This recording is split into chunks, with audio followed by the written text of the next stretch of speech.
जातो तिकडं त्या महाराष्ट्रातल्या आणि देशातल्या सगळ्या जनतेला राज्याभिषेक सोहळा उद्या आहे, परंतु आजच सगळ्यांना शुभेच्छा देतो आणि तुम्हालाही सगळ्या बांधवांना आजच शुभेच्छा देतो. देशमुखांचे कुटुंबीय देखील आले होते, काय नेमकी चर्चा झाली, काय म्हणणं कुठपर्यंत आलंय सगळं आणि सरकारकडून काय सांगितलं जातं या सगळ्या प्रकरणाच्या संदर्भात? नाही, देशमुख कुटुंबाची माझी काही चर्चा झालेली नाही, कारण ते पण रायगडाला चाललेत दर्शनासाठी, म्हणून आता एक 2-3 मिनिटाची भेट झाली आणि ते रायगडाकडे पुढे निघाले. एकूणच त्या विषयात काय प्रगती झाली आहे तपासाची सगळ्या गोष्टी माहित नाही. पटेल सर, तुम्ही आज पुण्यात आलात, आपल्याला इथलं हुंडाबळीचं केस तुम्ही मध्यंतरी सांगतो भेट पण दिलेली, पण आता या निमित्ताने एक पूर्ण समाजातनं किमान ह्या पट्ट्यात तरी एक जनजागृती होताना दिसते. हुंडा घ्यायचा नाही, चांगल्या बैठकी पार पडतात. आपणही आज इकडे बैठक घेत आहेत, तर काय पुढे कसं जावं समाजाने या सगळ्या गोष्टी? नाही, सगळ्यात महत्वाचं की आमची बैठकच नाही, बैठक नाहीये. चर्चेसाठी फक्त काय पोरं असतील तरी या म्हणून सांगितलेलं होतं, कारण मी आज मुक्कामी पुण्यात राहतोय, तर तुम्ही चर्चेसाठी या. परंतु आता काही जणांनी ते दिले टाकून त्या सोशल मीडियाला मोगमच बैठक येणं असं आहे, कारण बैठक अशी होत नाही, ती प्रचंड मोठी असते, पण ती चर्चा आहे. ठीक आहे, पोरं उत्साहित त्याने टाकलंय, परंतु तुम्ही जो विषय घेतला तो खरंच महत्वाचा आहे की लोकांनी मनं बदलिले पाहिजेत. हुंड्यामुळं अनेक आपल्याला ज्या सवयी लागल्यात फुकट घ्यायचं, त्या बंद होणं खरंच खूप गरजेचं आहे. समाज हिताच्या गोष्टी सगळ्यांनी करणं गरजेचं. पण काय होतं बरं का, हे मोठ्याल्या श्रीमंत लोकांकडून हे गरिबाकडे येतं. सगळ्यात महत्वाचा प्रॉब्लेम ते सुद्धा आहे. श्रीमंतांनी सुद्धा समजून घेतलं पाहिजे आपण लग्न कसे करायचं. काय असतं, खेड्यापाड्यातले गोरगरीब लोक ज्यावेळेस श्रीमंताच्या लग्नाला येतात, मोठ्या राजकीय नेते अमके तमके त्यात बरेच आले, त्यांचा तो व्यासपीठ बघून, त्यांचा तो लवाजमा बघून खेड्यातला गरीब आलेला माणूस सुद्धा मग त्याला ते बघून गेलं, त्याला वाटतं ते दारू गोळा किती उडीला, ते मंडप कसा होता, जेव्हा मग आपल्या लेकीचं आपण तसंच करायचं. एक ते माणसाच्या मनावरती ते कोरलं जातं. खोटी प्रतिष्ठेत जगू नये गोरगरिबांनी. त्यांना आता ते कसले पैसे माहित नाही आपल्याला. आपण चांगल्या विचारानं ही करून आपण आपल्या ऐपतीप्रमाणेच करू आणि ही हुंड्याचं ना परिवर्तन व्यवसायात केलं पाहिजे. दोघांचा काय खर्च होतोय ना मंडपला, त्याला ट्रॅव्हल गाड्या लावायला, ट्रका जीपा टेम्पो लावायला, ते खर्च काढायचा. 5-50 जण इकडचे तिकडचे जमवायचे आणि ते व्यवसायाला पैसे द्यायचे. ही एक नवीन चांगला उपक्रम होईल. कमीत कमी तो सुशिक्षित बेकार म्हणून तर हिंडणार नाही. लग्न झाल्याच्या नंतर तुझीच मुलगी सुखात राहील. म्हणजे मुलीकडच्याने द्यायचे पैसे म्हणत नाही मी, दोघांनी सुद्धा, मुलाच्या बापाने पण आणि मुलींच्या पण, दोघांनी लग्नाचा खर्च काढायचा आणि त्याला व्यवसाय टाकून द्यायचा. हे मात्र 100% सगळ्यांनी याच्यात परिवर्तन केलं पाहिजे. परंतु हे काय आता श्रीमंतांनी सुद्धा मनावर घेणं खूप गरजेचं आहे. आपल्या इकडे हल्ली ते प्री वेडिंग असतं, नंतर शाही लॉन, सगळा तो तामझाम, त्याच्यामुळे ते कुठेतरी अनुकरण होतं. कर्ज काढून बाप मुलीचं लग्न करतो, तुकडं विकून वगैरे, नंतर पुन्हा हुंड्यासाठी ते सगळं पुढे वाढतं. हे तुम्ही समाज धोरण म्हणून समाजाने पुढे कसं जावं या सगळ्या केसमध्ये? खरंच सांगतो मी की मी ते मागही सांगितलं, आजही सांगतो की आपण उगाच खोटं ढोंग करण्यात काहीच मजा नाही. लोकांचा पैसा कसा आहे कसा नाही आपल्याला माहित नाही, ते कसे उडवतात. परंतु आपल्या हाल असे होते की मुलीच्या कर्जाचा डोंगर इतका होतो, मग आधी शेती आपल्याला पिकत नाही पावसामुळं, कर्ज भरपूर होतं आणि लग्नाचं कर्ज, मग एक तर आत्महत्या करतात किंवा मग जमीन विकावं लागते. म्हणून आपण साध्यातच करायचं. जसं की 5-50 लोक बोलवायचे आणि मी सांगितलं की बाबा व्यवसायाकडे जर भर दिला, हे निमित्त होऊन जाईल, हुंड्याचं निमित्त होईल, पण दोघांचा पैसा मिळून व्यवसाय टाकला तर ते नवीन परिवर्तन होईल. पोरं कमायला लागतील, 2 रुपये त्यांच्या खिशात येतील, त्यांची मुलगी सुखात राहील, मुलगाही राहील. उगा आपण 1000-2000 बिगर कामाचे ते बोलितो, 4-5 हजार जमत येत लागणार ते. म्हणा बरं सगळ्यांना 1000 रुपये द्या म्हणून लग्नाला येणार. एक लग्नाला यायचं नाही, एक लग्नाला येणार नाही, एक. कारण हे नकोय, असं नको करायला असं. कारण आता ते वैष्णवीताईचं बघितलं की ते आता मला वाटतं कुठली परत बातमी आली, परभणी का लातूरची बातमी आली आता पुन्हा. हे थांबवायचं असेल तर लोकांनीच आता शान होणं गरजेचं. आरक्षणाचा प्रश्न आता कुठे दिसत नाहीये, प्रश्न सुटला असं मानलं. मराठा आरक्षणाचा प्रश्न सुटला, कारण कुठेही बोलताना कोणी दिसत नाही. थांबा ना, 29 ऑगस्ट येऊ द्या. काय तुम्हाला दिसल. 29 काय नियोजन काय? नियोजन काय? तोच मुहूर्त का मिळाला? तोच प्रश्न पडलाय की 29 तारीखच का निवडली? 29 ऑगस्टला 2 वर्ष पूर्ण होते आंदोलनाला. गोदापट्ट्यात ज्यावेळेस आंदोलन उभं राहिलं ते 29 ऑगस्ट 2023 ला उभा केलं होतं. आता किती वर्ष करायचं आणखी? आंदोलन होणार, 29 ऑगस्टला मुंबईला जाणार, आरक्षण घेणार आणि ओबीसीतच घेणार. दिले ना सुट, मागणी अजून थांबली नाही. सोडणारच नाही, सोडणारच नाही. का थांबणार आहे? आमचा जर इथं जागा आहे गुंठाभर आणि ती जर आमच्या सातबार आहे ती घेणार ना आम्ही. तुम्ही जरी अतिक्रमण केलं असलं तरी पण, तुम्ही गुंडगिरी केली असली तरी आम्ही घेणार ना. हा, सातबारा नसेल तर देऊ नका. आमच्या सरकारी नोंदी आहेत, हैदराबाद गॅजेटच्या, सातारा संस्थांच्या गॅजेटच्या आहेत, बॉम्बे गव्हर्नमेंटच्या आहेत.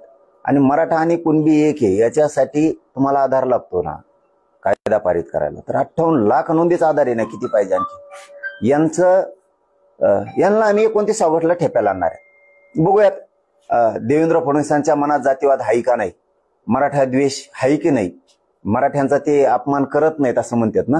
लक्षात येईल ना मला त्याच्या आत ते मराठ्यांना आरक्षण देतात की नाही देत. मराठा आणि कुणबी एक आहे, तो कायदा पारित करतात का नाही, JR काढतात का नाही दिसल. महाराष्ट्रातल्या सगळ्या केसेस वापस घेऊ म्हणले होते सरसकट, तेही घेतात का नाही दिसल आम्हाला. सगळ्या सोयरीची अंमलबजावणी करतात की नाही दिसल. त्यांच्याही भाजपमधल्या कार्यकर्त्याला, आमदार मंत्र्यांना नाही दिसल. नेमका मराठ्यांचा द्वेष कोण करतोय? मी जे बाजू लावून धरली ती खरी आहे का देवेंद्र फडणवीस देत नाही हे खरं आहे का खोटं? त्यांनाच समक्ष दिसल ना. आता दिलाय वेळ आता, म्हणजे त्यांना आता मे, जून, जुलै, ऑगस्ट जवळपास 4 महिने वेळ. या वेळेत ते करतायत का नाहीत? महाराष्ट्रातला मराठा समाज बघतोय. कारण आम्ही सांगितलंय त्यांना, निवेदन पण आता आम्ही दिलंय आमच्या जालन्याच्या कलेक्टर महोदयांच्या मार्फत सरकारला सुद्धा परवानगीसाठी पण, आणि आम्ही 29 ऑगस्टला येतोय म्हणून. उघडं पडणं खूप गरजेचं आहे. जे देवेंद्र फडणवीसच्या बद्दलची काही जणांची जी भावना आहे ती उघडी पडणं खूप गरजेचं आहे. की लोकांना वाटतंय ना देतील ते, त्यांना वेळ दिला पाहिजे. आता 2 वर्षाचा दिला, आता पुन्हा वेळ दिलाय आणि ते उघडे पाडणार आहेत आता देवेंद्र फडणवीस. मराठ्यांविषयी त्यांना किती द्वेष आहे, मराठ्यांविषयी किती चीड आहे, किती आकाशानं मराठ्यांबरोबर ते राज्यातल्या गरिबांबरोबर वागते हे आता उघडं पडणार आहे त्यांच्याच पक्षातल्या मराठ्यांच्या कार्यकर्त्यांसमोर, पदाधिकाऱ्यांसमोर. त्यांनी जर मराठा आणि कुणबी एक हा जर JR नाही काढला ते उघडे पडले.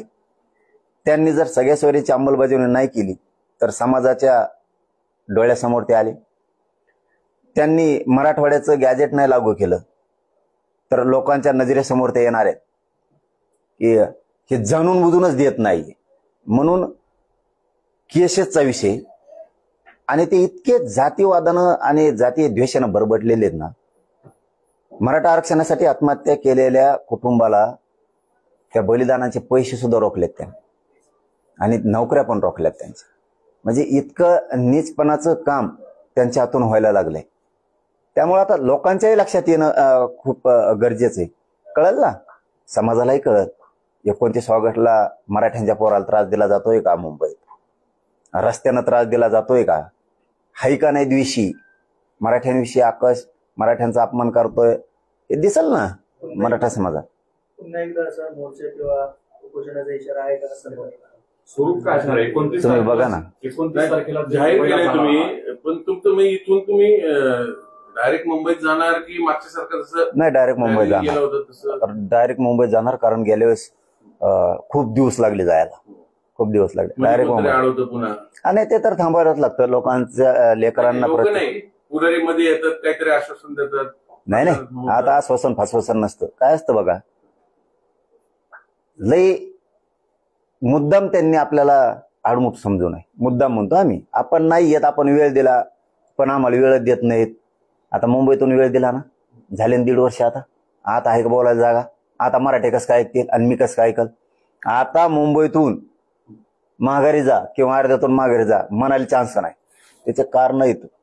पहिलं कारण आहे मराठा आणि कुणबी एक आहे. महाराष्ट्रातल्या सगळ्या मराठा समाजाला सांगतो, मराठा आणि कुणबी एक ही JR काढण्यासाठी गिरीश महाजन साहेब म्हणले होते आधार लागतो. 58 लाख नोंदीचा अहवाल त्यांच्या समितीने सरकारला दिलाय. म्हणजे आता तुम्ही मराठा आणि कुणबी एक हे महाराष्ट्रातला ह्यो अध्यादेश काढायला नाही म्हणू शकत नाहीत. म्हणून मराठ्यांना हुशार करतो, ते आपल्याला आता वापस नाही पाठवू शकत. दुसरं, सगळ्या सोयरीची अंमलबजावणी करण्यासाठी 1.5 वर्ष वेळ दिला आपण त्यांना त्या हरकतीवरती. आता ती अंमलबजावणी करायला सरकार वापस जा म्हणू शकत नाही. आणि हैदराबादचं गॅजेट, सातारा संस्थानचं आणि बॉम्बे गव्हर्नमेंटचं गॅजेट त्यांनी घेतलंय, ते लागू करायला यांना कुठलीही हरकत नाही. मग जर नाही केलं तर त्यांना सरकारला बोलायला जागा नाही का आम्हाला वेळ द्या. 1.5 वर्षाचा दिलाय. आणि मुंबईतून आम्हालाही म्हणू नये, त्यांनाच आडमुठ्याची भूमिका घेतली, वेळ द्या म्हणलं, दिला नाही. दिला का नाही? आता मराठे गचुऱ्याला धरून विचारतील, वेळ दिला, आता शानपणा करायचा नाही. त्यामुळे आता मुंबई आम्ही सोडत नाही. एकदा सोडली, चान्स द्यायला लागतो. आमचे मराठ्याचे संस्कार आहेत, आम्ही दिले, त्या संस्काराप्रमाणे आम्ही त्यांना वेळ दिला. आता वेळ नाही. मला माझ्या गोरगरीब मराठ्यांच्या माणसातल्या हातातलं आऊतकाठी सोडायची.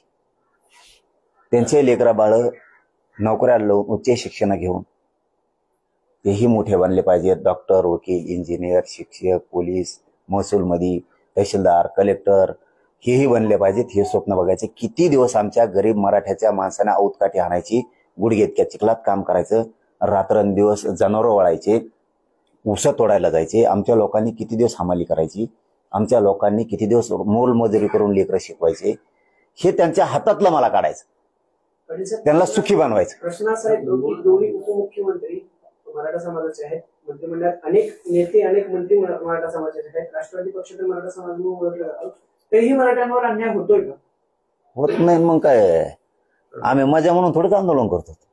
होतोय म्हणून तर आमचं एवढं हाल कशामुळे चालू आहे. शेतकरी मराठा हाय का मालाला भाव, नादी लावणार लाडकी बहीण घी 1,500 रुपये आणि होय मोकळं. आता महानगरपालिकात मला वाटतं, जिल्हा परिषद पंचायत समित्यात आता तो प्रत्येक मंत्र्याच्या तोंडातून काय शब्द यायला माहितीये का? लाडक्या बहिणीला आम्ही फसवणार नाही, तिला सगळे पैसे देऊ. लाडक्या बहिणीला हात जोडून सांगतो बाबा, की निवडणूक झालं देणार नाही, नका रे अशा छोट्या छोट्या आशेवर जाऊ.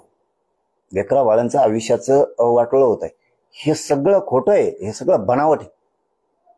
खोट्या प्रतिष्ठेत जगायचं गोरगरीब शेतकऱ्यांनी बंद करा. यांना धडाच शिकविला पाहिजे. आता खरं तर तुम्ही लोकसभा विधानसभेत तुमची मी सरळ माघार घेतली, तुम्ही सांगितलं की कुणालाच पाठिंबा देणार नाही. पण आता ह्या निवडणुकीत तुम्ही सरकारसमोर काही आंदोलन जाहीर केले, हे इलेक्शन मध्ये तुमची काय भूमिका असेल? नाही, ते काय आमचं काही नाही, काही ठरलेलं नाही तसं. आणि आमच्या डोक्यात राजकारण नाही. खरंच सांगतो, त्याविषयी सांगितलं होतं, नाही समीकरण जुळलं आम्ही मागे सरकारलो. समाज हरू द्यायचा नाही, हे माझ्या पुढचं महत्वाचा उद्देश होता. वेळेवर समाज ठरवतो काय करायचं, कोणाला पाडायचं ते पाडायचं म्हणलं. पण नाही दिलं तर सरकारचे हाल होणार, हे मात्र तेवढंच करा. आम्ही मात्र कायदेशीर शांततेत मुंबईत जाऊन बसणार आणि 29ला जाणार. तुमचं आंदोलन तुम्ही जाहीर केले 29ला, महापालिका निवडणूक त्यानंतर आहेत, तुम्हाला आरक्षण नाही दिलं सरकारने, तुम्ही म्हणता तसं, तर मग तुमची भूमिका आहे सर? पुढं काय होऊ शकतं, मी समाजाला विचारल्याशिवाय काय करत नाही. विचारलं नाही म्हणून तुम्हाला शब्द देत नाही. 2 वर्षापासून मीडियाचे बांधव बघतात, मी समाजाला विचारल्याशिवाय काय करत नाही. त्याच्यामुळे त्यांना विचारलं नाही म्हणून मी एकटा स्टेटमेंट करणार नाही. ते वेळेवरती होईल काय व्हायचं, पण मी मुंबई सोडित नाही. तुम्ही आंदोलनाला बसला की समोरून पण आंदोलनातून प्रत्युत्तर मिळतंय. तुम्ही आता 29 तारखेचं सांगताय की पण तयारी सुरू आहे, तुमच्या समोर मुंबईत देखील तसंच काय असतं भैया, ही रूढ पाडू नये. देवेंद्र फडणवीस साहेबांनी ही रूढ पाडू नये. आंदोलन हाके करणार आहे, सगळ्या दुनियाला माहिती आहे, सगळ्या दुनिया नाही तसल्यावर नाही बोलत मी. ते गिनीत नाही कोणाला, आणि मी विरोधक मानत नाही, मानन त्याशी बघल. पण काय असतं, देवेंद्र फडणवीस साहेबांनी ही गोष्ट घडून आणू नये. या राज्यात खूप राज्य चांगलं चाललेलं आहे. सत्तेच्या हवासापोटी कोणत्याही टोकाला राज्य सरकारनं उतरलं नाही पाहिजे. कोणत्याही टोकाला तुम्ही आज त्यांना आमच्या विरोधात उतरिणार, उद्याच्याला हेच आमचे मराठी हाताखाली धरणार, त्यांचं आंदोलन उतरिणार. हे होऊ शकतं, ध्यानात ठेवा तुम्ही. इतके नेते बघितले पहिल्यांदा, इतके चालबाज काव्यबाज हे पहिल्यांदा बघितले, की तो समाज बोलायला लागला की इकडचा समाज त्यांच्यावर चढायचा, आणि तो बोलायला लागला की इकडचा चढायचा. आता त्यांचं आंदोलन सुरू झालं की मराठ्यांना उतरितेन किंवा मुस्लिम दलितांना उतरितेन. ही यांची चाल आहे. दलित एखादी मागणी करायला लागला की दुसऱ्याला त्यांच्या अंगावर ही करणार, सोडणार. मुस्लिम एखादा करायला लागला की त्याला सोडणार. आता मराठ्यांचं आंदोलन सुरू आहे, तर आता यांच्या अंगावर घालतात. आणि ते जे आंदोलन करतात त्यांचा आमचा काय संबंध आहे? आम्ही कधी धनगराला दुखिलं? एखाद्या शब्दाने बोललो. गावखेड्यात आपलं प्रेमाचं नातं आहे. सरकारच जाती जाती भांडण आणि मग कोण लावतोय? कोण लावतोय? अरे मग दुसरं कोण आहे? दुसरं हाय कोण? एवढं काय लगी राज्यावर संकट येऊन कोसळले. जे जातीवाद करते त्यालाच मंत्री करते. जे जाती जाती दंगली घडून आणणारे त्यालाच पुन्हा मंत्री करायचं. हे कोण करतंय? हे कोण करतंय? हिंदू मुस्लिम चालू. अरे हे लयच विचित्र आहेत राव. हे कोणाला कोणाच्या अंगावर घालते मेळ लागणार नाही. तुमच्या सुद्धा कुठं कुठे लिहून एखादी बार शपथ सांगतो आम्ही. हे लयच दर्जाच हीन आहे हो. दर्जाच हीन आहे. काय करायचं आणि काय जातीवाद करणारा माणसा त्याचं ओळख करते. आणि मराठ्याच्या विरोधात इतकं आम्ही एक सांगितलं की ते तिसरंच करणार. हे महाराष्ट्रात मराठ्यांनी बघितलंय आता. देवेंद्र फडणवीस कसं करतायत मग. आम्ही उलट सांगितलं की ते उलट करणार. मराठी म्हणले की ते नको त्यालाच करणार. आता जे काय मंत्री एक तास मंत्री केले चांगलं फेकून दिलं तर मागं पुन्हा आणलं. मग जे जातीत दंगली करतो त्याला पुढे घालते. जे जातीवाद करतो त्याला पुन्हा पुढे घालते. ठरवून आणलंय म्हणजे. आणि मग काय बिना ठरवून आहे काय? मग काय इकडे काय जाणार सांभाळायला कोण नव्हतोय म्हणून त्याला आणले 6 महिन्यांनी. यान त्याला सालगडी पळून गेला होय म्हणून तेव्हा आणलाय. उद्देश काय सरकारचे? दंगली. दुसरं काय? दंगली करायच्या मराठ्यात आणि त्यांच्यात दंगल घडवायची. पण आम्ही ते स्वप्न यशस्वी नाही होत्या. फडणवीस साहेब काही काळजी करू नका तुम्ही. आम्ही गावखेड्यातले ओबीसींना माहिती आहे काय ती, मराठ्यांनाही माहिती आहे आम्हाला काय एकमेकासाठी करायला लागतं. नेते मात्र मी सोडत नाही भाऊ. नेत्यासाठी कोणत्याच ओबीसीला राग येता कामा नाहीत. आणि मराठ्यांना सुद्धा आपल्या नेत्यासाठी राग यायची काय गरज नाही. आपलं कुणीच नाही, फक्त वाद लावून देणार. अहो धनगराचं खरंच सांगतो पुन्हा पुन्हा की आमचं आणि त्यांचं काहीच नाही का वाच. आणि आरक्षणाचा तर विषयच नाही. त्यांचं आरक्षण लई लांब आहे तिकडं. त्यांचा वेगळा प्रवर्ग आहे. तरी पण त्यांना पुढं घातलंय. उद्या काल त्यांनी मागितल्यावर मराठ्यांनी त्यांना विरोधच करायचा का मग? आता मग हीच रोड पाडायची का आता?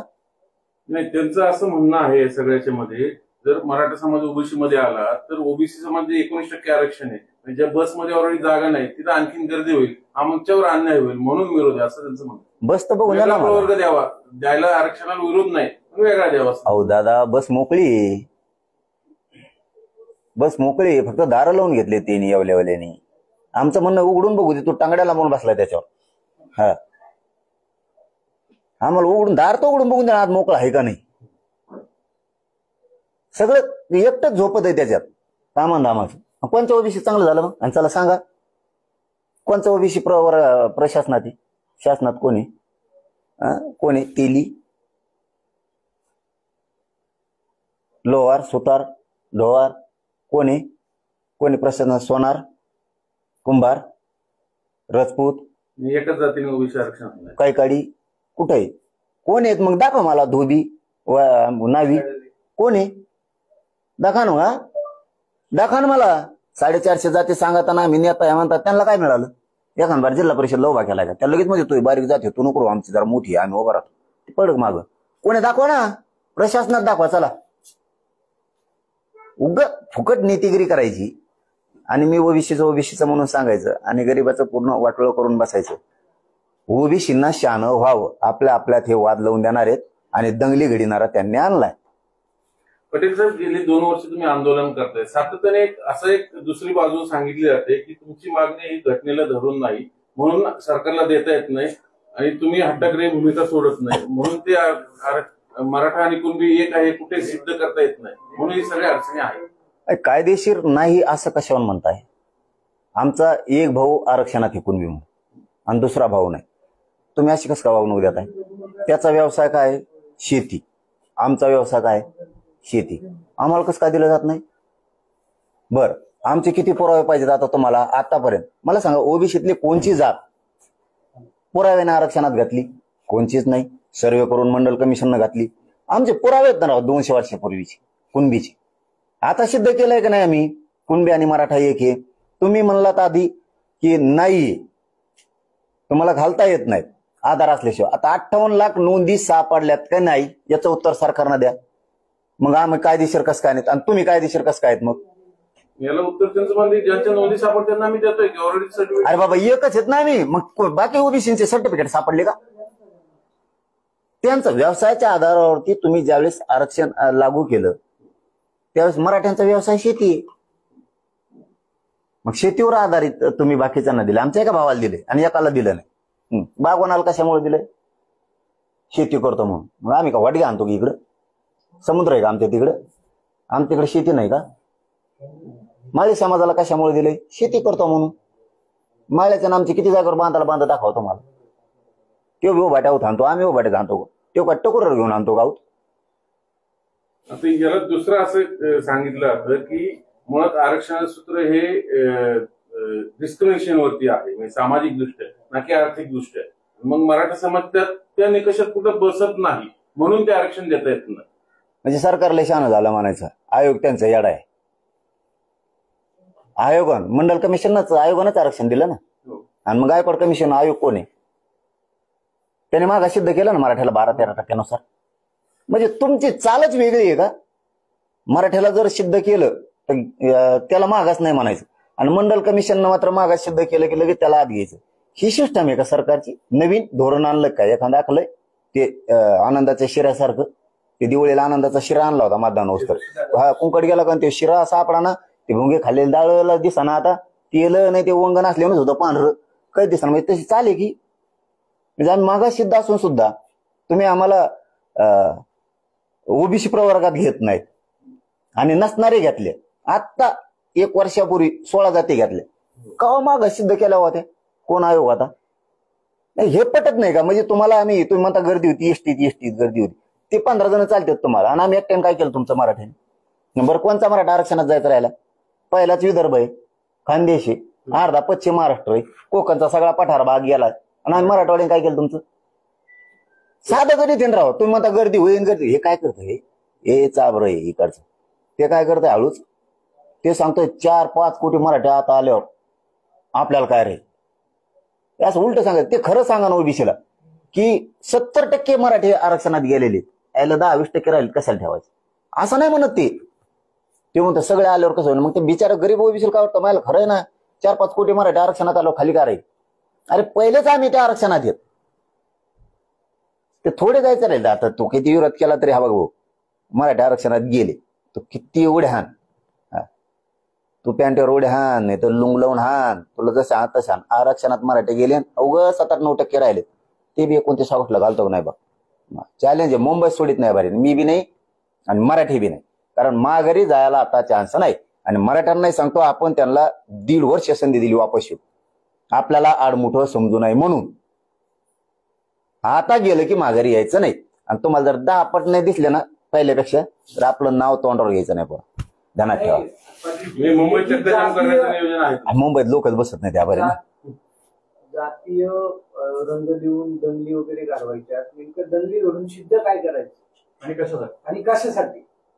हे बघा, त्यांचा एक रूल असतो. लोकांच्या नसा त्यांना माहीत झाल्या. जसं की ते संभाजीनगरला आमच्या ते कोण आलेले, ते थडगं उपटून फेकायचं होतं ते.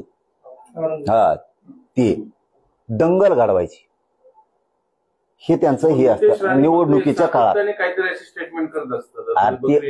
ते कुठं राहिले त्या रॅलीत? आता जवळ उठेला ना त्यांना, उठेला का नाही? हा, मग आता ते काय म्हणत होते नाही, हुंकार सभा, हिंदूच्या हुंकार सभा. त्यांनी दुसरा नेता तयार केला, एकाशी जोड. उद्या वळवळ करायला लागला, हा बाबा खरोठला. याला देवेंद्र फडणवीस म्हणते. हा, देवेंद्र फडणवीस सोपा नाही. आता दुसरा नेता येतोय का नाही तुमच्या लक्षातच आहे ना का? कोण राव, लय बारीक देण असतं. दुसरा येतोय की नाही आता सभाला? दुसरा हिंदूचा नेता तयार झाला. मला काय गरज नाही, तुम्ही प्रश्न विचारला म्हणून. मी ते काय आपल्याला बोलल्याशिवाय आपण बोलत नसतो. आपला एक रूल आहे, आपल्याला बोलला वाजेलाच म्हणतो कुणी बस. हा, सोडीत नाही. आपल्याला नाही बोललं काय बोलायचं. हे सगळे मंत्री यांनी शब्द घेतले की आम्ही भेदभाव करणार नाही, तरी अशा पद्धतीने स्टेटमेंट करतात. हे किती भयानक आहे. दंगली घडविणार त्याच्याशिवाय हे सत्तेत कव्हाच आलेले नाहीत, कव्हाच. आणि मग आता ओबीसी मराठीची दंगल त्याला मंत्रीपद देऊन घडवायची. त्यांना यांचा मूळ प्रश्न आहे कशासाठी आणि काय सिद्ध काय करायचं? द्वेष, मराठ्याचा द्वेष. दुसऱ्याच हाताने काटा काढायचा. दुसऱ्याच हाताने काटा काढणं माहित असं तुम्हाला. मराठा समाज असेल किंवा ओबीसी असेल, दोघांचं नुकसान तर समाजाचंच होणार. त्यांना काय साध्य, त्यांना सिद्ध काय होणार? मग त्याला ते सिद्ध करायचंय ना. यांच्यात वाद लावून द्यायचे आणि आपण मजा बघायची. जीवावर आलं म्हणतात आमच्या खेड्यात, ग्रामीण भागात द्यायचं जीवावर आलं खरं असून. म्हणजे आमचं वावर आहे, आमचा 7-12 सापडला पण द्यायचा नाही. मग काय करायचं, करायचं दुधात साखर मिसळायला. ते नाही म्हणतो दुधात साखर वाता काय आलं होती तू कोणाला माहित, दुधात साखर वाटायचं काम करायचं म्हणतो आपण. हो ते दुधात साखर होती तो किती दिवस होती तो काय माहित. दुधात साखर होती येणार ती फक्त मागून आणि वरून बघणार माळ धावून कशी कोटाकुटी लागली. कारण जीवावर आलं द्यायचं. आमचा 7-12 सापडलाय, अतिक्रमण दुसऱ्याला करायला लावायचं आणि उठवायचं नाही. मी आहे तुमच्या माग, मंत्रिपद दिलं नाही तुला. आता मला तर अशी माहिती मिळाली ऐकायला, सांगायला नाही पाहिजे आता ती खरी का खोटी माहित नाही, ती पक्की माहिती असावं, ती चर्चा नसावं. त्यांच्यात खाजगीत असं म्हणलं जाऊन देऊ घे ते पक्की माहिती नाही, सांगावं नाही असं. पण मला लय जवळच्याने सांगितलं, ते म्हणे मला हे मंत्रिपद पाहिजे नाही असं नाही, पण हे मराठी आरक्षणात गेले आणि आता मला डोळ्यावर आणण्यासाठी मराठ्याचे दिले, मला बोल म्हणते असं. त्यांच्यातल्या चट्टी मिळत नाही म्हणत ते. म्हणजे त्याला सुद्धा पश्चाताप आलाय की मंत्रिपद दिले ते येवल्यावला. हा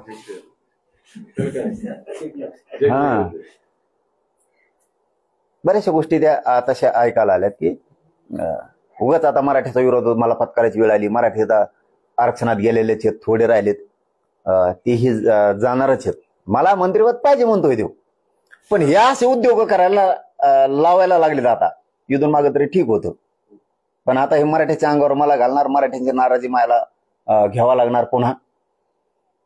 आणि ते तर मिळालेलंच. मग मिळता क्षणी कशाला नाही का, ते मरता क्षणी काहीतरी मरणार तर आहेच भाऊ, पण उगाच 20 पाजीला मरायच्या टायमाला मरणार तर होताच, पण 20 पाजीला उगाच अशी त्याची परिस्थिती आहे सध्या. अशी एक चर्चा आहे, आता ती खरी का खोटी माहित नाही, पण चर्चा लोकात. म्हणजे फक्त मराठा विरोध करण्यासाठी मंत्रिपद दिलं. हा मग त्याला फडणवीस साहेब म्हणतात ना भाऊ, सोपा माणूस नाही, जोडाला जोडच आणतो ते. जोडाला जोड आणतो, म्हणजे ते जोड्या लावायला शाळात लय पक्का असणार आहे. एकाशी एक जोड्या लावा नाही अशा फानगाड्या, जोड्या लावायला गडी लय पक्का असणार, अशा जोड्या लावितो. त्याला फक्त या पठ्ठ्याची फक्त निष्ठा विकत घेता नाही आली, समाजावरची माझं असणारे निष्ठा प्रेम त्याला फोडता नाही आली, मॅनेज नाही करता आली. नाही तर जोड्यात लावितोय, कोणी पण असू दे, त्यांचे सुद्धा जोड्या लावितो. ते नाही का ते माग गोण्या भरूनच पुरावे आणायचे, ते टमटम भरून. ते तो कुंकड गेले आणि कुंकड नाही. ते गोण्याचा असायचं, इकडून एक गोणी इकडून एक पुराव्याची, याने इतका कर्या गेला आणि त्या गेला, काहीच न राहिलं खाली, मोकळं फटाकर रान झालं सगळं. ती रिअल परिस्थिती आहे. तो त्याच्या म्हणण्याप्रमाणे झालं आहे नाही तर जोड आणून होतो दुसरा पक्षात बी.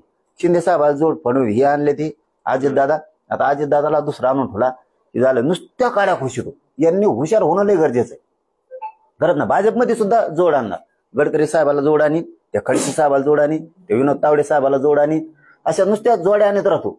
तिकडं मुंडेला जोड आणि इकडं धनगर बांधावा जोड आणि म्हणजे जोड आणतो लगेच ताबडतोब फटाफट जोड आणतो.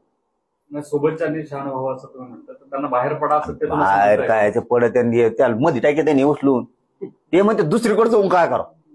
खाजगीत बोलतात ते, तुमच्या मीडियात कसं बोलतात बरं, ते आमच्यासारखे पैसे शेंगा आणतात बसल्यावर. ते म्हणतात तिकडे जावं तर करावं काय, गप मेलेलं बरं इथं. ते मध्ये टाके दे मग, कारण सगळ्याचे घोटाळे आहेत ना उली.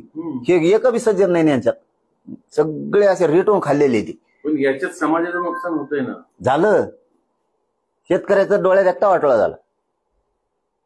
कापसाला भाव नाही, सोयाबीनला नाही, कांद्याला नाही, कशाला नाही, काही नाही. कांदे नाही, बटाटे नाही, लिंब नाही. अवस्था अशी आहे, सरकारला विरोधकच नाही कोणी दिसत समोर. काँग्रेसची अवस्था अशी आहे, पवारांचं तळ्यात मळ्यात सुरू असतं, कधी इकडं कधी तिकडं, शिवसेना तोळा मासा झाली. मग ही स्पेस कोण भरून काढायची? लोकांनी हातात घेतलं पाहिजे स्वतःचं काम. जसं की गरजवंत गरीब मराठ्यांनी त्यांची लढाई हातात घेतली, तशा या राज्यातल्या गोरगरिबांनी स्वतःची लढाई हातात घेऊनच जिंकलं पाहिजे. आपल्या लेकरा बाळाचं, आपल्या शेतीचं कोणालाही पडलेलं नाही. आपलं वाटोळं आपण देहा दुपारा उघड्या डोळ्याने बघू नये. कोणत्या नेत्यावर अवलंबून राहू नये. तुम्ही बघा, एक नेता जर आपल्या बाजूने 15 दिवसासाठी बोलला तर पुढच्या 15 दिवसात 1 महिन्यात तो आपल्या बरोबर नसतो. मग तो कोणत्याही पक्षाचा असू द्या. म्हणून लोकांनी शहाणं होणं खूप गरजेचं आहे. जसं की देशमुख प्रकरणाचं आपण बघितलं. मगाशी तेच विचारलं, पण तुम्ही कानाला हात लावले. काय असं नाही बाबा, तुम्हाला कानाला हात लावावे लागले? तुम्ही माहिती जर घेत असाल, पाठपुरावा तुम्ही मला खरंच माहिती पर्यंत तपास कानाला हात लावण्याचं कारण की मी प्रामाणिक आहे. मी बिचारा ते मी जर कधी मेलो तर संतोष भाई वर जाऊन म्हणले नाही पाहिजे हे काय केलं. म्हणून पापात सहभागी होणं चांगलं नाही. यांनी ते मॅटर जवळपास पूर्ण खल्लास केलाय. विल्हेवाट लावली त्याच्या वाटाची कार्य याची. सरकारने देवेंद्र फडणवीसने बरोबर डाव साधला त्याचा. सगळेच आरोपी होते तो. तुम्ही साधे बघा, मोटरसायकलवर जर तुमच्या पुण्यातून टेबल सीट चाललं तर दंडच पाडणार त्याला. टेबल सीट म्हणजे चोरी आहे का, डाका आहे का, खून आहे का, बलात्कार आहे का, छेडछाड आहे का? टेबल सीट म्हणजे नसन गाडी म्हणून खेड्यातले पोट्टे आल्यावर टेबल सीट पळाली. त्यांच्या ध्यानात नाही राहत पोलिसाची भीती काय असते. पूर्ण कार्यक्रम केला. आणि काल बी मला वाटलं, मी रात्री दाखवलं मला की रात्री पण ते आलंय की आरोपीच्या वकिलानं मोक्यातून दोषमुक्त करा असं म्हणले. तर इकडचे वकील म्हणले जणू की आमची काय हरकत नाही. अरे वा, उलट इकडच्या वकिलांना म्हणलं पाहिजे मोक्यातून दोषमुक्त अजिबात करायचा नाही. कारण खंडणी मागितली, खंडणीतून हत्या झाली, कोणीच बोलत नाही. म्हणजे तिकडचे वकील म्हणतात आरोपीच्या वतीचे की दोषमुक्त करा, आणि इकडचे वकील लावून धरत नाहीत आणि आमची काय हरकत नाही म्हणतात. म्हणजे काय, याचा अर्थ काय होतोय? अवघड आहे. वकील बदलण्याची मागणी कराल का? मी त्या उज्ज्वल निकमच वकील आहेत तिथं. तेच सांगतोय ना. त्यांनी मागणी केली मोका हटवायची. नाही, आरोपीच्या वकिलाने नाही, पण यांनी सहमती त्याला. सगळ्या मीडियात आलंय. हरकत नाही हे निकमांनी सांगितलंय. मीडियात आलंय.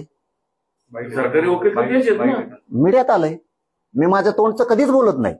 मागही एक नेता म्हणला होता, देवेंद्र फडणवीस बोलायला लावते त्या नेत्याला, मागही नेता म्हणला होता की आम्हीच आरोपी करायचे थांबवले. 6 आरोपी होतेच पण आम्हीच थांबवले. तेव्हापासून म्हणलं आपण पापाच वाटेवर होणं काही उपयोग नाहीये. त्यामुळे काही जण आक्षेप घेत होते यांच्या वकिलीला. एकच मिनिट, वकील कुणाचे म्हटलेत अशी की आमची हरकत नाही, देशमुखांचे म्हटलेत की आरोपीचे? आरोपीच्या वकिलानं, आरोपीच्या वतीनं कोर्टात बाजू मांडली की आमच्या आरोपीला मोक्यातून दोषमुक्त करा. तर संतोष भाईंचे वकील म्हणतायत आमची काय हरकत नाही. म्हणजे सरकारी वकील उज्ज्वल निकम तुमच्या मीडियात बाईट आल्यात पूर्ण. थोडस, कारण सरकारी वकील म्हणतायत की संतोष देशमुखांचे खासगी वकील म्हणतायत. 2 वकील आहेत त्या केसमध्ये. दोन्ही पण खाजगी नाहीयेत. नाही सांगतोय हो, ते पण सहाय्यक सरकारी वकील म्हणूनच आहेत. त्यामुळे ते खाजगी होत नाही. हे मी नाही बाई, मला याच्यात म्हणजे राजकारण नाही करायचं किंवा मला याला इश्यू नाही करायचा. पण जसं मागं ठरलं सरकारनं करून घेतलं, म्हणजे पद्धतशीर विल्हेवाट संतोष भाईच्या देशमुखाचं मॅटर लावलं. आता मीडियात तर तीच चर्चा आहे, सोशल मीडियात तर तीच चर्चा आहे की कारण काय असतं बरं का, एखादा न्याय तुम्हाला पाहिजे आणि एखादा मला पाहिजे.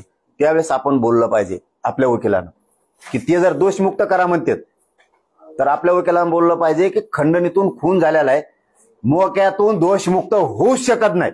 तर तुम्ही म्हणता हरकत नाही, सरकारी वकील देशमुखांचे.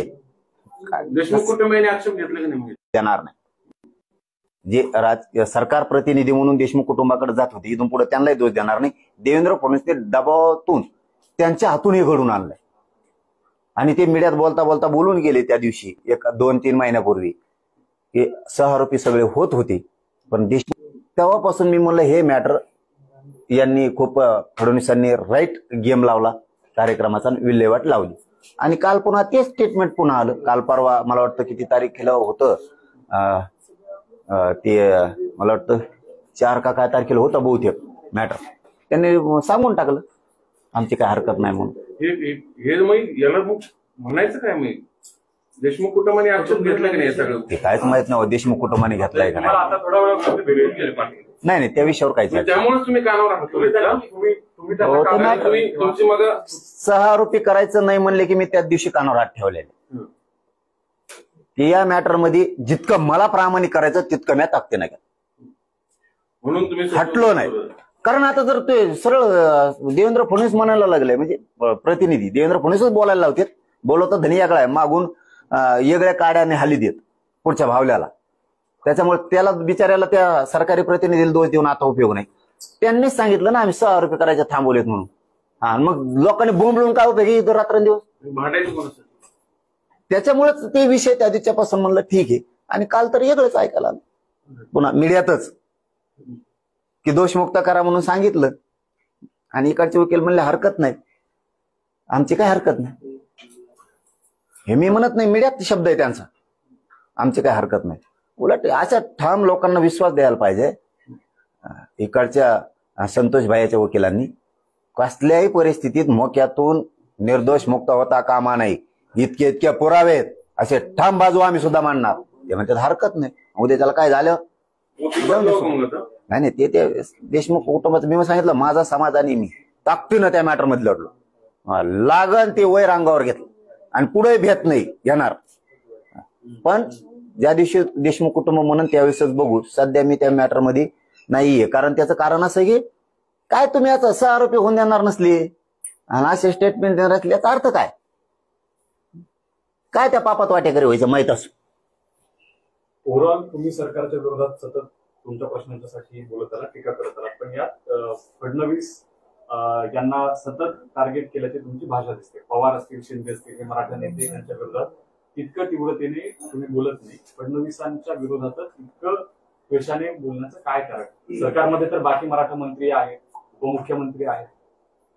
बोलायचं नसेल तर तुमच्या माध्यमातून फडणवीस साहेबाला सांगतो, मराठ्यांचा द्वेष सोडा. नंबर क्रमांक 1. पहिलं, इतका द्वेष आणि आकाश आहे तुमच्यात ठासून भरलेला, फक्त ते दिसत नाही. तुम्ही दात काढता म्हणजे लोकांना वाटतं ह्यो सज्जन माणूस. ह्यो इतका माणूस विचित्र आहे की प्रचंड. त्यामुळे फडणवीस साहेबांनी सगळ्यात अगोदर मराठ्यांचा द्वेष सोडावा. आणि जर त्यांच्यात मराठ्याचा द्वेष नसेल तर त्यांनी मराठा आणि कुणबी एक हे JR काढावा. 58 लाख नोंदीचा तुमच्याकडे आधार आहे. 2, सगळ्या सोयरीची अंमलबजावणी करायची. हैदराबाद गॅजेट लागू करायचं. तुम्ही सगळ्या केसेस सरसकट मागे घ्यायच्या शब्द दिलेल्या ते घ्यायचे. बलिदान गेलेल्या कुटुंबाच्या नोकऱ्या आणि आर्थिक मदत का रोखली? शिंदे समिती काम का करत नाही? 6वा मुद्दा, शिंदे समिती काम का करत नाही? आमचे नोंदी सापडलेल्या असून सुद्धा फडणवीस साहेबांनी प्रमाणपत्र देऊ नका असं महाराष्ट्रातल्या अधिकाऱ्यांना का सांगितलं? आमच्या व्हॅलिडिटी का रोखल्यात? याचे उत्तर आम्हाला पाहिजेत. आणि याचे उत्तर देण्यापेक्षा फडणवीस साहेबांनी या सगळ्या मागण्याची अंमलबजावणी करावी. आमचं त्यांचं शत्रुत्व नाही. तुम्ही म्हणलात दुसरं की तुम्हाला इतका तुम्ही त्यांनाच का बोलतात? राज्याचे प्रमुख ते आहेत, पहिल्यांदी पण तेच होते. आणि त्यांना इतका आकर्ष मराठ्यांचा का बोललो तर त्याचं कारण सांगतो. त्यांनी आमच्या आया बहिणीचे डोके फोडले. आमची आई बहीण सुद्धा सोडले नाही या माणसाने. शेवटी घरातली, तुझ्या घरातली माय आमच्या घरातली सुद्धा आहे, ती रक्ताच्या थारोळ्यात पडती. तरी पण तुम्ही पोलिसांना हाणायला लावता. एक मोठी गँग आणल्यासारखी तुम्ही 1000-1500 पोलिसांचा फौजफाटा आणून आमच्यावरती क्रूरपणानं प्राणघातक हल्ला घडून आणता, गोळ्या घालता त्यांना. म्हणून बोलतो, यांनी खोट्या केसेस लाखो पोरांवरती केल्या. यांनी आमचं शिंदे समितीचं होतं ऑफिस ते बंद केलं 7व्या माळ्यावरच. का बोलू नाही? यांनी आमच्या मराठा आरक्षणासाठी बलिदान दिलेल्या पोरांच्या माय माऊली घरी एकटी राहिली. 2 वर्षाचं, 5 वर्षाचं, काहींना 1.5 वर्षाचं लेकरू आहे. कुशीत घेऊन त्या आई एका कोपऱ्यात रडती. नवरा करता होता, मराठा आरक्षणासाठी आत्महत्या झाली. त्या मायमाऊलीच्या कंपाळाचं कुंकू पुसायला जबाबदार सुद्धा देवेंद्र फडणवीस. जर आरक्षण दिलं असतं तर ती आत्महत्या झाली नसती. तरीही त्या माऊलीचा कंपाळी कुंकू नसून या माणसानं तिच्या पैशाने नोकरी पण रोखली. कित्येक कारनामे केलेत, सांगायला गेलं तर दिवस पुरणार नाही. इतक्या क्रूरपणानं मराठा समाजाशी वागलेत. आता पुन्हा एकदा मराठा बघणार 29 ऑगस्टला. कोणत्या पोरांना त्रास देतोय, कोणत्या गाड्या अडवतोय, कुठं तर आम्ही शांततेत जाणार, लोकशाही मार्गानच करणार, कुठं काडी सुद्धा मोडणार नाही, इतकं शांत जा. पण सुट्टी नाही. मुंबई बंद करणार. आमची मुंबई आहे, कोणाच्या का बापाची का ती? मुंबई आमची आहे, मुंबईत राहणारे लोक आमचे आहेत.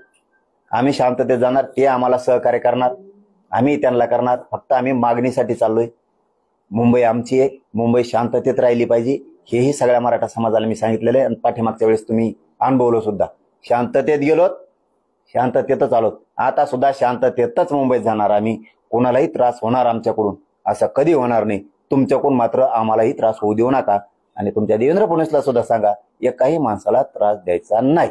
मागच्या वेळेस वाशीपर्यंत गेले, त्यावेळेस पुढे जाणारी पुढे गेलेले सुद्धा शांततेतच वापस आहे. पुढं माझ्या अगोदर दोन्ही ग्राउंड फुल होते. आझाद मैदान पण, छत्रपती शिवाजी महाराज पार्क पण. लोक आले का नाही गपचिप माघारी. यावेळेस सुद्धा लोक 10 पट असतील, नाहीतर तोंडावर नाव घ्यायचं नाही. मैदानाला जाणार तर आझाद मैदान सगळेच मैदान मागितलेत आम्ही त्यांना. आम्हाला पुरेच मैदान लागणार आहे. आता सरकारतर्फे कोणी बोललो, तुम्ही घोषणा केल्यानंतर आंदोलनाची कोणी संपर्क साधला की नाही? जाती द्वेष, आपकस मराठ्यांचा अपमान करायचा, मग ते संधी सोडायची का? सोडत नाहीत ना ते. शेवटी फडणवीस साहेब आहेत ना, महान व्यक्तिमत्वाचे, महान विचार, शांतता भंग करणारा मंत्री. शांतता भंग करणारा मंत्री एक पद पाहिजे राव. शांतता भंग मंत्री एक पाहिजे, एक पद पाहिजे. ते त्यांच्याकडे असायला पाहिजे. 2-4 मंत्री करतात तेवढी ती कामं, हिंदू मुस्लिम आमचं नाही नाही, त्यांना कुठं ठेवला आता? नाही. नाही नाही, त्यांना लगेच मागून एक वस्ताद आणून ठेवला. त्यांनी बी ध्यानात आणून घ्यावा. हा, फडणवीस साहेब किती डेंजर आहेत, तुम्हाला वस्ताद आणून ठेवला एक जोडीदार त्यांनी. आता ते पण सभा घ्यायले. हे दोघं का आक्रमक होत नाही, मध्यस्थी का करत नाही? दोन्ही उपमुख्यमंत्री ते पण मराठा समाजाचेच आहेत. आणि त्यांच्या का आता ते नुसतेच पळत तिकडून तिकडून काय ती गरज होती तरच असतं. फडणवीस साहेब म्हणते त्यांना सत्तेत येऊस तर, शिवसेनेची जिरूस तर, उद्धव ठाकरे साहेबाची जिरूस तर त्यांनी शिंदे साहेबाला आणलं. हा, आता सत्तेत आले. आता अजितदादाचं त्याच्या दोघांचीच फाईट लावून दिली वाटतं. हे म्हणतं मग आपला निधी कुठे, ते म्हणतं मग आपला वळीला कुंकर. कोण कोणाला वळीत याचाच मेळ लागणार चंद्र वळील्यासारखं. असा पचका करून ठेवला नाही फडणवीस साहेबांनी. ते लय चतुर समजत स्वतःला, पण एखाद्याशी जनता अशी कुथडा कुथडी करीन ना, काहीच मिळणार आहे. आता अजितदादाच मागं सुटून सोडून दिले. हे असले नमुने बाज येते. आता त्यांच्यात कोणी वळवळ केली त्याच्या मागच जोडून देते. बाहेर पडावं. ते आता मध्ये मध्ये स्वप्न बघत होते, मला वाटतं ते महाजन साहेब, ते पलीकडचे महाजन साहेब कुठले ते मध्ये मध्ये त्यांचंच उपमुख्यमंत्री आलं बहुतेक. त्यांचं कटलं का कोणते दुसऱ्यालाच म्हणाले दादा उपमुख्यमंत्री करू शकते ते. लय पचकाबा आहे त्यांच्यात, लय पचकाबा म्हणजे डेंजर काम आहे. दादानी बाहेर पडावं कसं? दादांनी बाहेर पडावं. ते मला काय करायचं, बाहेर पडून येत आत घुस. एकूण मराठा एकूण मंत्र्यांबद्दल काय होतंय? तुम्ही मराठा समाजासाठी भांडताय म्हणजे मराठ्यांना सुद्धा समोर उभं करतात ना. बरं झालं ना, यांनी डोक्यावर चढून ठेवते ना. लय डोक्यावर चढले होते. आपले लोक थोडे मोठे करायचे, त्यांना देऊ लागायचं. दुसरे डोक्यावर चढून ठेवले, आता तेच मुटक्यावर पाय द्यायला लागले. बरं झालं ना, यांचे डोळे उघडतील. भाजपमधल्या मराठ्या सुद्धा तेच एकाच एक जोड आणून ठेवते भाजपमधल्या मराठ्यात सुद्धा. मी सांगतो, मला 95% मला भाजपमधले मंत्री आमदार बोलत आहेत. खासदार, मंत्री, आमदार पडेल तर सगळे बोलत आहेत कसा पडलं म्हणून. आपण एक तर खोटं बोलत नाहीत, सगळे बोलत आहेत. पण ते म्हणजे बोलावं तर करावं काय? खतखत सगळ्यात आहे प्रचंड. पण जाईन कोण? तसं यांना बाहेर पडणं का आत्र आहे, मी तेच नाही सांगू शकत. पण बरं झालं अजितदादाच्या, शिंदे साहेबाच्या लक्षात तरी आलं की आलंय का नाही माहित नाही. आणखीन बी यांनी डोक्यावर चढून ठेवलं सगळ्याला. सल्ला काय त्यांना दोघांना? आणि ते सल्ला द्यायचे, ते नमुने लय शान आहेत. त्या आपण सल्ला द्यायचा, सल्ले फल्ले नाही देत मी कोणाला. मग दणका सुरू असतो. मी यांना सगळं तिघाला ठेप्याला आणतो 29 ऑगस्टला. सल्ले फल्ले देत नाहीत आपण. पण जसं की यांचं सगळं बघितलं घरात घुसून फडणवीस साहेबांनी, ते घरातून खिडकीतून येते, दारातून येते, ते लय कलाकार आहे. यांच्या घरात का काय बघून गेले, त्यामुळे यांना हालताच आहे ना.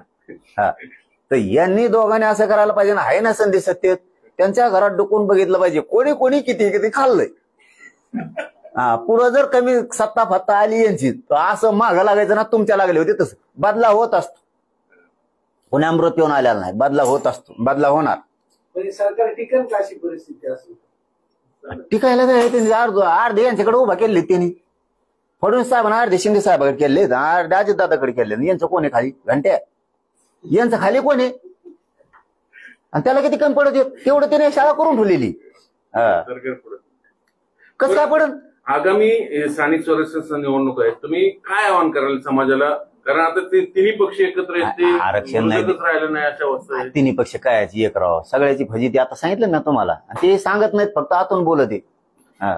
निधीचा लय पाच काय जणून द्या. आता तर हे निधी जणून पाहिले असं होतं की तुम्ही काय आदेश देणार का काय आपल्या समाजाला? बघू ना, यांनी आमच्यावर अन्याय केल्यावर त्यावेळेस बघू. आज नाही सांगत, तेव्हा समाजाची बैठक होईलच. परंतु यांच्यातच लय खेळ आहे, त्यामुळे आमचं वाटलं व्हायलंय हे मात्र सत्य. पण डोळे उघडावं असं मला वाटतं. भाजपमधल्या सगळ्या मराठ्यांच्या आमदार मंत्र्यांनी खासदारांनी भाजपमधल्या हे शिंदे साहेबाची आणि अजितदादाची याच्यामधल्या आमदार खासदार मंत्र्यांनी कार्यकर्त्यांनी सुद्धा डोळे उघडावं, बेसावध राहू नये असं मला वाटतं. कारण हा माणूस विचित्र आहे, प्रचंड समाज द्वेषानं बरबटलेला आहे. आमच्या बीडच्या एका नेत्यांनी मोठं केलं त्यांना त्या टायमाला. असा माणूस विचित्र. त्यांनी 10 वर्ष मधल्या काळात वनास बघायला लावला होता. लय नमुनेबाज आहे तो गडी. फडणवीस गडी असा नमुनेबाज आहे. कोणाला कवाशी कोणाच्या अंगावर घालीन मिळ नाही. आणि सगळ्याला कळाले हे अंगावर घालणारा माणूस आहे. 100% त्यांच्या सुद्धा. पटेल तुम्ही उद्या स्वराज्य अभिषेकला रायगडावर चाललात, पण ते भिडे गुरुजी तर म्हणले की झालंच नाही पाहिजे वगैरे. जाऊन तिकडे कुत्र्या ती काय चालू आहे ना आता. ती काय उद्या होणार आहे ना राज्याभिषेक. असं का त्यांना कोण तारखेनुसार नसावं. फडणवीस साहेबाचं रसायन डेंजर आहे. आपण मालाला काय करतो, युरिया सुफला खत टाकीतो. त्यांच्याकडे वेगळंच काय कोण आहे रसायन. ते फेकलं की माणूस फाडफाड करतो कोंबडी सारखा. ते फडणवीसचं रसायन आहे. त्यामुळे ते काय कुणी वळवळ करतो ताबडतोब. सरकारला काही होऊ शकत नाही असं तुम्ही म्हणता. त्याच सरकारच्या प्रमुखांबद्दल तुम्ही मी लय दिवसांनी सापडू का कोण तुम्हाला. तर असं आता वर्षभर समजा झाले, 4 वर्ष बाकी, तर ते का तुमची मागणी मान्य करतील असं वाटतं, जो माणूस सतत इतक्या टोकाचं बोलतो. मान्य करणार नाहीत मागणी मान्य. तुम्ही बघा ते केलीच नाही. पण आता काय असतं? वर्षात केली असते. दादा, छत्रपती जोडं लावण्यात पक्के आहेत. मग तसंच मराठा समाजाचं कोणीतरी वेगळं तुम्हाला अपोजिट उभा करतील असं वाटतं का तुम्हाला? केलं की 1.5 वर्ष काय केलं त्यांनी. मग लय मोठी केली ती. मराठी असे येतं गरीब. मी गरिबांची लढाई लढतो. त्याच्यामुळे गरीब मराठी एकूण सगळे कुणी वळवळ करायला लागलं की गरीब मराठी बरोबर कार्यक्रम बसविते. म्हणून काय सगळ्यात महत्वाचं, मी माझी स्तुती नाही करत, मी समाजाशी खूप प्रामाणिक आणि इमानदार आणि निष्ठेन आहे. म्हणून समाजाला माहिती देऊ शकतो तर आरक्षण हेच लेकरू देऊ शकतो. आणि मी काय वाईट केलं, समाज माझ्यापासून लांब जायला. तुमच्याच लेकरासाठी बांधतो, तुमच्याच लेकरासाठी वैर घेतलंय आणि शरीरही साथ देत नाही उपोषणानं. काय वाईट करतोय मी? समाज कुठं जाईल? काय त्यांच्या लेकराला मोठं ओढ रे? रिक्षा आणणाऱ्याला वाटत नाही त्याचं लेकरू मोठं हो. टेम्पो, जीप, ट्रक चालवणाऱ्याला वाटत नाही, ऊस तोडणाऱ्या मराठ्याला वाटत नाही त्याचं लेकरू मोठं हो. हमाली करणाऱ्याला, माथाडी कामगाराला वाटत नाही, एसटी चालवणारा मराठ्याला वाटत नाही त्याचं लेकरू मोठं व्हावं. डॉक्टर मधल्या त्या हॉस्पिटलमध्ये नर्स येतं, डॉक्टर त्यांना वाटत नाही पोरग मोठं हो. शिक्षकाला वाटत नाही, पोलिसांना वाटत नाही आपलं लेकरू मोठं हो. शेतकरी मराठ्यांना वाटत नाही. मी काय वाईट करतोय? त्यामुळे ते कुठं जाणार आहेत? ते इथं जोडी लावू शकत नाही. आणि लावली बी तरी माझी विनंती, यांनी जर जोड लावली ना, तुम्हाला हात जोड विनंती आहे, समाजाचं वाटोळ होईन असं पाऊल उचलू नका. तुम्हाला यायचं आमच्यासोबत तर या, नसन यायचं तर शांत बसा. पण समाजाच्या अन्नात माती घालू नका. कारण देवेंद्र फडणवीस संधी सोडत नसतो असा माणूस आहे देव. पण बघू 29ला कसे देत नाहीत बघू. एक गरीब ड्रायव्हर आहे, त्याचा 2 वर्ष झाले पगार हाकेंनी दिला नाही अशी त्याची तक्रार आहे. चर्चेतला विषय. तर त्या ड्रायव्हरला काही मदत करणार होत का? आणि मी एकदा पर्सनल मॅटर मध्ये मी कोणाच्या पडत नाही. एकदा माझा पहिल्यापासूनचा स्वभाव, आणि त्यातल्या त्यात मी यांना आणखीन विरोधक मानले. जे तुम्ही नावं घेतात ना, 2 वर्षापासून माझा शब्द ऐकतो ते खूप फडणवीसचं ऐकून, ते येवल्याचं ऐकून खूप आमच्यावरती त्रागा करतात. पण मी आणखीन त्यांना विरोधक मानलेला नाही, कारण त्यांचं आमचं कधी वैरच नाही. नेत्याला मी सोडत नाही. त्यांचे नेते कोणाचेच नसतात ना, धनगराचे आहेत ना, मराठ्याचे, ते बी दऱ्या खोऱ्यात मेंढ्या सांभाळतात. त्यांचं लेकरू मोठं वाटत नाही की एसटी आरक्षणात गेल्यावर कोण मागत रे? मी तरी म्हणतोय. आणि एकदा शब्द बाहेर गेला की मी ते करतो. त्याच्यामुळे त्यांना विरोधक मानलेलं नाही, त्यामुळे मी त्यांना बोलत नाही. ते बोलतात, पण जेव्हा मानन तेव्हा बघू, मग तेव्हा बघा आपला तुम्ही आरक्षणाची मागणी करतो, ओबीसी मधून मान्य आहे. ऑब्व्हियसली तुमची मागणी तुमच्या दृष्टीने असं आहे. पण जे आता मध्ये पोलीस भरती झाली त्याच्यामध्ये एससीबीसी पेक्षा ओबीसीचं मेरिट हे हाय होतं. मग काही मुलांचं म्हणणं असं तर मग आमचं नुकसान होतं, एससीबीसीत असलेलं काय वाईट आहे? आता 2 आहेत ना, कुणबी पण आहे आणि एससीबीसी पण आहे. कुणबीतलं राज्यापासून केंद्रापर्यंत आहे, एससीबीसीचं तुम्हाला राज्यापुरतं आहे. पोरांना जिथं दोन्ही आरक्षण आहे, जिथं जाता येईल तिथं जायचंच आहे. आणि जर काही तोटा झालाच तर 29 पर्यंत मी आरक्षण 100% आणणारच आहे. म्हणून मराठ्यांनाही सांगतो, यावेळेस सगळेच बाहेर पडा. शेवट फाईट, अंतिम आरपारची लढाई होणार आहे यावेळेस. अंतिम लढाई. छत्रपती शिवराय सुद्धा वेळोवेळी लढले. पण बरं त्याच्यामुळे वेळोवेळी आपल्याला आंदोलन करावं लागणार आहे. बार बार मुंबईला काय असं कधी म्हणायचं नाही. 3 महिने मला वेळ द्या. आजपासून 29 ऑगस्ट पर्यंत 100 पिढ्याचं मराठ्यांचं कल्याण होतंय आरक्षणामुळं. आणि बाकीच्या लोकांनी ज्याला यायचंय त्यांनी 15-20 दिवसासाठी मुंबईत यायचंय तयारीने. ज्यांना यायचं नाही त्यांनी फक्त 2च दिवस आम्हाला वाटा लावायला आणि तुम्ही तुमचे वापस या. सगळा वर्ग मात्र बाहेर पडा. नाही पाटील, विषय असा आहे की ज्यावेळेस पंजाबच्या शेतकऱ्यांनी दिल्लीत आंदोलन केलं होतं, ते आंदोलन 3-4 महिने चाललं. ते भाजप सरकारने मोडीत काढण्याचा प्रयत्न केला. आता तुमचं आंदोलन सुरू झाले, अशी भीती वाटते का तुम्हाला ते मोडीत काढतील? मोडीत का काढी आम्ही नाही का, मग ते जाऊन द्या ना उगाच. मग दिमाग लगेच हे होतो ताबडतोब. मी शांत आहे. देवेंद्र फडणवीस साहेबांनी ताबडतोब डोकं लावावं. आपल्या संग नाद करायचा नाही. हो, आपण प्रामाणिक हे. तुम्ही माझे शत्रू नाही, वैरी नाही. तुम्ही दिलेले आश्वासनं तुमच्या सरकारने पुरे करायचे 29 ऑगस्टला. त्याच्या आत तुम्हाला तारीख दिली आम्ही त्याच्यावरती निवेदनावरती 28 का जुलै 29 जुलैच्या आत सगळ्या मागण्या मान्य करा. आम्ही गुलाल घेऊन येतो मुंबईला. नाही, पण हे सरकार आल्यापासून म्हणजे आता हे सरकार येऊन 4 ते 5 महिने झाले. या सरकारचे मुख्यमंत्री असतील किंवा दोन्ही उपमुख्यमंत्री असतील, त्यांच्याशी तुमच्या संदर्भात चर्चा झाली आहे? शिष्टमंडळ भेटले, तुम्ही त्यांची भेट घेतली आहे का? काही चर्चा झाल्यात त्या संदर्भात? टाइम नाही ना, त्यांना टाइम नाही ना. ते बिझी असतात. थायलंडला जाय, ह्या इकडे जाय, तिकडे जाय. कुंकड काय बघायला जातात. कोणाचं इंग्लंड अमके तमके हॉलंड असं जातात. ते कुंकड काय बघून येते तिथं बघायचं तर तिकडे लांब जाऊन बघत येत वाटतं. ते टाइम नाही. त्या गरीबाशी शेतकऱ्याशी काम तुमची भेट झाली का? म्हणजे बोलणं होणार नाही दादा. टाइम 4 महिन्यात बिझी नाही. तिकीट वाटायची आहेत आता. लाडक्या बहिणीला खोटं बोलून पुन्हा मतदान घ्यायचं, हे गडबडीत असते ते कवा. पण त्यामुळे ते कधी वेळ देत नाहीत. मराठ्यांचा इतका द्वेष आहे त्यांना प्रचंड. किती वेळा वेळ मागितली? मागतच नसतो. वेळ दिली नाही, मागितली पण मागतच नसतो. यायचं तुला ये. मी कोणत्या मंत्र्या संघ ते मित्रत्व नाही करत. सरकार संघ नाही. इथं आंदोलन सुरू आहे, तुला यायचंय का? बरंच मागं पळायचं काय त्यांचे.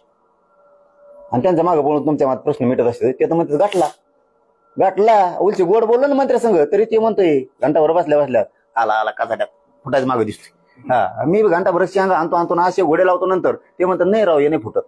नाही रिअल आहे. मी प्रामाणिक आहे माझ्या समाजाशी. त्याच्यामुळं आरक्षण घेणार. फक्त मराठ्यांचा किती द्वेष आहे हे मराठ्यांच्या लक्षात येणार आहे. यावेळेस फडणवीस किती द्वेष करतो हे मराठ्यांच्या लक्षात येणार. चर्चेला बोलवलं तर जाणार का? त्याच्या आधी तिकडे चर्चेला बोलवलं. त्यांना यायला तिकडे काय झालं? त्यांच्यावर काही इमान नाही का? काय नाही. बाकीकडे हिंडायला जमत त्यांना. कुंकडं जाते बिगर कामाचं. जिकडे नाही तिकडे इमान घेऊन जाते, हेलिकॉप्टर घेऊन जाते. त्यांना येऊन गोरगरीब जनतेशी चर्चा करतात. आमचा पैसे नाही करा मिळाला. आम्ही कोणी काय असेल पडल्यावर? कारण तब्येतीची साथ नाही. तुम्ही मागेच म्हणले आता उपोषण मुलांचं स्वरूप आम्ही वेगळं ठेवू. मी समाजाला जे सांगतो ते करतो. त्याच्यामुळं मी 2 रथ घेऊन यायले. एक विजय रथ आणि एक अंत्ययात्रेचा रथ. दोन्हीपैकी एक वापस जाणार. देवेंद्र फडणवीस ठरवायचं काय करायचं. आणि मी समाजाला सांगितलं की मी आता वापस येणार नाही. एक संधी तुमच्या सगळ्याच्या साक्षीनं दिली होती. आपल्याला आडमुठं म्हणूनही वेळ देत नाहीत म्हणून आपण त्यांना वेळ दिली होती. 1.5 वर्ष झालं वेळ दिलेली. आता तुम्ही बी मी बी मुंबई सोडायची नाही. चलो, धन्यवाद. विजय रथ आणि काय